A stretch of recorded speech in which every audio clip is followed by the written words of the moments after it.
Can I share examples of people that have found post-traumatic growth? It's very common when I work with people. I'm always looking for that in that strength-based approach of, well, okay, you went through that, and then what do we do now? In 2002, I worked as a volunteer with the Paralympics, and I was able to help the Paralympic athletes. And at one point, I was the one who put the flag holders on all the wheelchairs for the medalists for the different countries.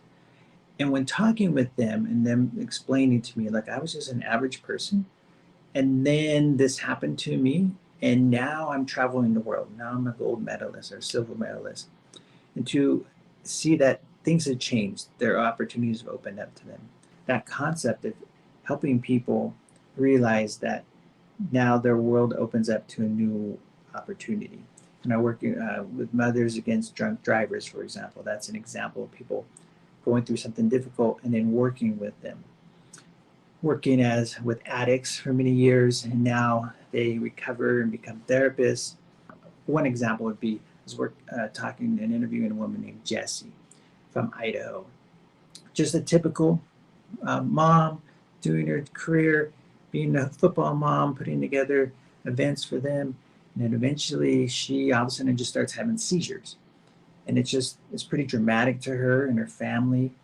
And she goes through this relationship change in her growth where she realizes, I need to tell more people, get support. And she explains that now this moved her relationships to a much deeper level with those people.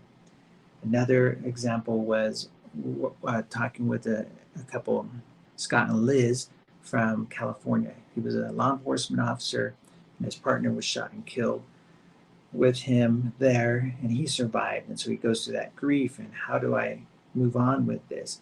And yet he's able to eventually get to a point where now he's presenting to large groups around the country. He writes his own book.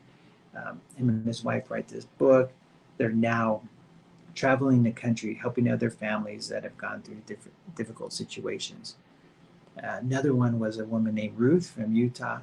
I worked with Ruth personally about 25 years ago. Her husband gets, as we're working at helping addicts in the prison, her husband gets killed on the highway by a drunk driver. And then she goes through this experience of spiritual change where she decides to forgive him. Now, how do you go to him killing your husband to then showing up at his sentencing to ask for leniency? And then 5 years later, she shows up at his parole board hearing asking him to get out of prison. So that transformation of forgiveness and giving up the pain that she held on to.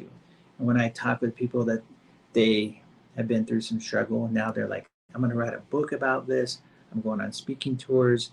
I'm going to go join this organization. This is opening up these limitless possibilities.